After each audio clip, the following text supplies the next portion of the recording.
بسم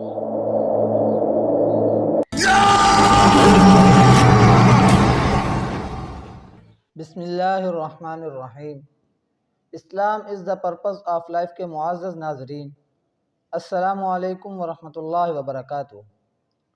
مشہور ہے کہ حضرت یوسف علیہ السلام کی فروخت کے وقت جب بڑے بڑے سرمایہ دار زر و جواہر کے خزانے لے کر آئے تھے تو ایک بڑھیا سوت کی کتی ہوئی پوٹلی لے کر حاضر ہوئی تھی کہ بازار محشر میں اس کا نام بھی یوسف علیہ السلام کے خریداروں کی فہرست میں شامل ہو جائے۔ ہم کیا اور ہماری اوقات کیا، ہم تو آپ صلی اللہ علیہ وآلہ وسلم کے نعلین مبارک کی خاک سے بھی بدتر ہیں۔ اس پاک نبی صلی اللہ علیہ وآلہ وسلم اور بزرگ پیشوا کہ جن کا نام نامی محمد ہے، قربان ہو آپ صلی اللہ علیہ وآلہ وسلم پر ہمارے ماں باپ، ہماری جانیں، شاہد و عالم سرور کائنات رحمت للعالمین افضل المرسلین خاتم الانبیاء کے دربار اقدس میں ناچیز ہدیہ لے کر حاضر ہوئے ہیں۔ دعا ہے اللہ تعالی ہماری اس حقیر سی کاوش کو قبول فرمائے، آمین۔ چلیں تاریخ اسلام کا آغاز کرتے ہیں۔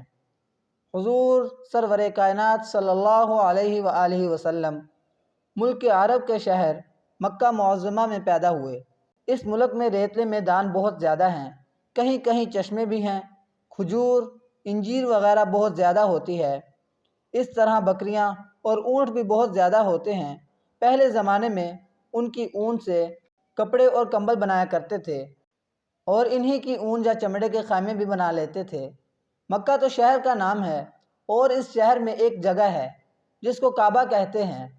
وہ ایک کوٹری کی طرح بنی ہوئی ہے، تقریباً 12-15 گز لمبی چوڑی، اسی کو بیت اللہ کہتے ہیں، اور اسی کی طرف ہم منہ کر کے نماز پڑھتے ہیں، اور اسی کے گردا گرد 7 مرتبہ گھومنے کا نام طواف ہے۔ اس کے ارد گرد 4 دیواری میں گھرا ہوا بہت بڑا صحن ہے، اس کو مسجد حرام کہتے ہیں۔ مکہ کی سرزمین میں سب سے پہلے حضرت ابراہیم علیہ السلام نے اپنی بیوی ہاجرہ اور بڑے بیٹے حضرت اسماعیل علیہ السلام کو بسایا۔ پھر حضرت اسماعیل علیہ السلام کی نسل وہیں بس گئی اور حضرت ہاجرہ علیہ السلام کی زندگی میں ہی قریب کے ایک قبیلے بنو جرہم کے کچھ لوگ بھی آ کر اس سرزمین میں رہنے لگے۔ مکہ کے زیادہ تر رہنے والے انہی کی اولاد میں سے تھے۔ سب سے پہلے کعبہ حضرت آدم علیہ السلام نے بنایا تھا، مگر وہ منہدم ہو گیا تھا، اس کا نام و نشان بھی باقی نہیں رہا تھا۔ پھر خاص اسی جگہ حضرت ابراہیم علیہ السلام اور حضرت اسماعیل علیہ السلام نے اللہ تعالیٰ کے حکم سے اللہ تعالیٰ کی عبادت کرنے کے لیے بنایا تھا۔ حضور سرور کائنات صلی اللہ علیہ وآلہ وسلم کی پیدائش قمری سال کے مطابق 9 ربیع الاول بروز سموار کو ہوئی اور عیسوی سال کے مطابق 20 اپریل 517 عیسوی کو ہوئی اور بکرمی سال کے مطابق 1 جیٹھ 628 بکرمی میں ہوئی۔ آپ صلی اللہ علیہ وآلہ وسلم کی پیدائش حضرت عیسیٰ علیہ السلام کی پیدائش سے 570 برس گزرنے کے بعد 517 عیسوی میں صبح کی نماز کے وقت، یعنی صبح صادق کے بعد اور آفتاب نکلنے سے پہلے ہوئی۔ اسی سال اصحاب فیل کا واقعہ بھی پیش آیا تھا۔ حبشہ کے بادشاہ کی طرف سے ابرہہ نام کا ایک یمن کا گورنر تھا۔ اس نے یہ سوچا کہ خانہ کعبہ کو معاذ اللہ منہدم کر دے تاکہ اس کے ہاں کا نقلی کعبہ آباد ہو جو اس نے صنعاء یمن میں بنایا تھا۔ ابو رغال قریش کا ایک آدمی تھا، اس نے اپنی برادری سے خیانت اور دغا کر کے ابرہہ کو راستہ بتایا۔ چنانچہ وہ بہت سا لشکر جس میں سینکڑوں ہاتھی تھے لے کر مکہ پر چڑھائی کر دی۔ جب خانہ کعبہ کو منہدم کرنے کے لیے مکہ میں داخل ہوا تو اللہ تعالیٰ نے چڑیوں کے ذریعے سے اس کے سارے لشکر کو ہلاک کر دیا۔ چڑیا اپنی چونچوں سے چھوٹی چھوٹی کنکریاں پھینکتی تھی جو پتھروں کی طرح ان کے سروں میں گھس کر تمام بدن کو چیرتی ہوئی پار ہو جاتی تھی اور جس کو لگتی تھی اس کو ہلاک کر دیتی تھی۔ اس میں اتنا تعجب کرنے کی ضرورت نہیں کہ چڑیوں کی چھوٹی چھوٹی کنکریوں میں اتنی طاقت کیسے۔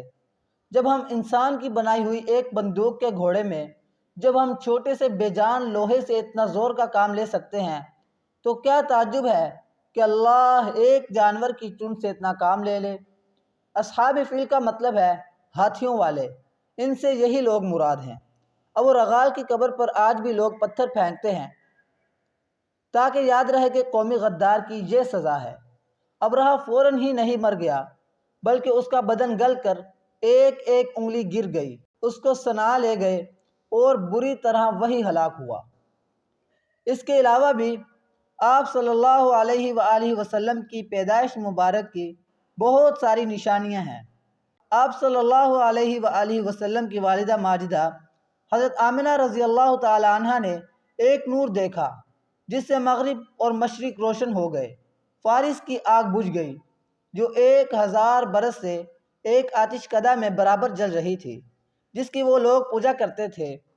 فارس کے بادشاہ کسریٰ کے محل میں زلزلہ آ گیا جس سے اس کے محل کے 14 کنگرے گر پڑے۔ اور بھی بہت سے واقعات کتابوں میں درج ہیں، اور یہ سب کچھ اللہ تعالیٰ کے حکم سے ہوا، جس کے حکم سے آگ جلتی ہے اور پانی بہتا ہے، نظر دیکھتی ہے، اور جس کے حکم سے دنیا کی تمام چیزیں قائم ہیں۔ حضور نبی کریم صلی اللہ علیہ وآلہ وسلم کے والد ماجد کا نام عبداللہ اور والدہ محترمہ کا نام آمنہ تھا۔ آپ صلی اللہ علیہ وآلہ وسلم کی دادی کا نام فاطمہ اور نانی کا نام برہ تھا۔ حضور صلی اللہ علیہ وآلہ وسلم کی تمام دادیاں اور نانیاں خاندان قریش کی شریف اور معزز گھرانوں کی صاحبزادیاں تھیں۔ آپ صلی اللہ علیہ وآلہ وسلم کے گھرانے کو بنو ہاشم یعنی ہاشم کی اولاد کہتے تھے۔ آپ صلی اللہ علیہ وآلہ وسلم کے قبیلے کا نام قریش ہے۔ آپ صلی اللہ علیہ وآلہ وسلم در یتیم تھے، یعنی اپنے ماں باپ کے اکلوتے بیٹے تھے۔ مشہور ہے کہ آپ صلی اللہ علیہ وآلہ وسلم کے والد ماجد کی کل عمر 24 سال تھی، اور آپ صلی اللہ علیہ وآلہ وسلم کی پیدائش کے 2 ماہ پہلے ہی وفات پا چکے تھے۔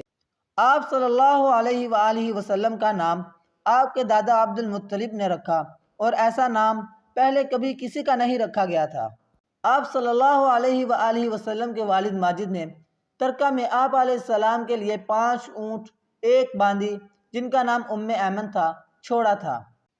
سب سے پہلے حضور صلی اللہ علیہ وآلہ وسلم کو آپ کی والدہ ماجدہ نے دودھ پلایا، اور پھر چند دن بعد ابو لہب کی باندی صوبیہ نے دودھ پلایا۔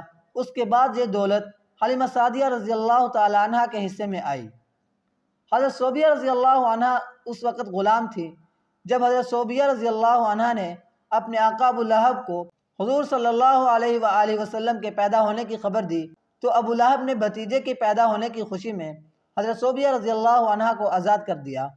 عرب کے بڑے لوگوں میں یہ رواج عام تھا کہ بچوں کو دودھ پلانے کے لیے قرب و جوار کے دیہات میں بھیج دیا کرتے تھے، تاکہ جسمانی صحت مضبوط اور زبان بھی صاف ہو جائے، کیونکہ شہروں کی زبان باہر کے آدمیوں کے ملنے جلنے کی وجہ سے صاف نہیں رہتی تھی۔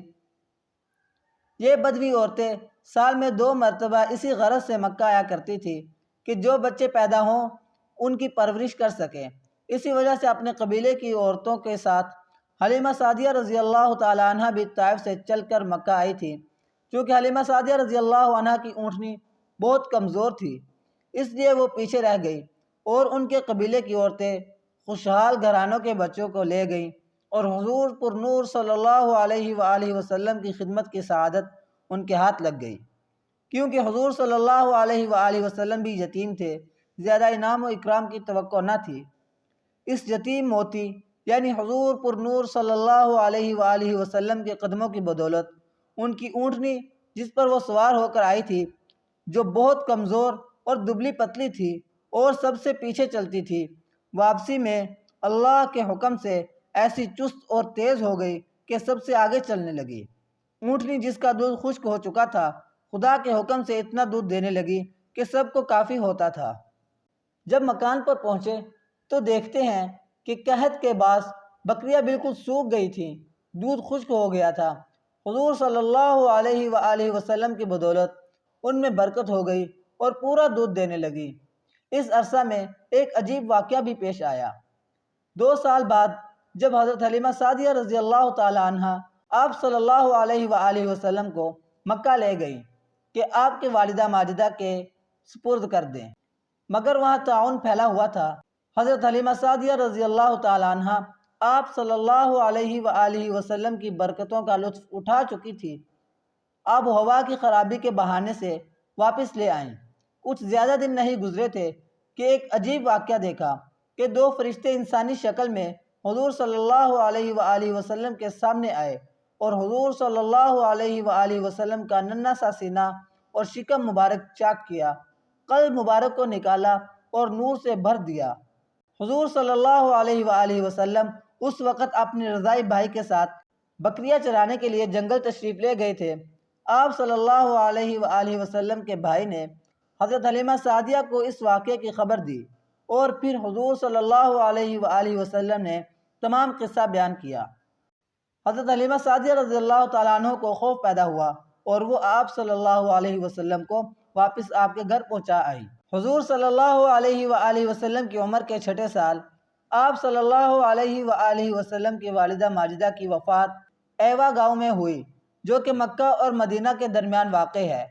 والدہ ماجدہ کی وفات کے بعد ایمن نے، جو کہ آپ صلی اللہ علیہ وآلہ وسلم کی باندی تھیں، آپ صلی اللہ علیہ وآلہ وسلم کی خدمت شروع کی اور حضرت محمد صلی اللہ علیہ وآلہ وسلم کے دادا عبد المطلب آپ صلی اللہ علیہ وآلہ وسلم کے ولی اور ذمہ دار تھے۔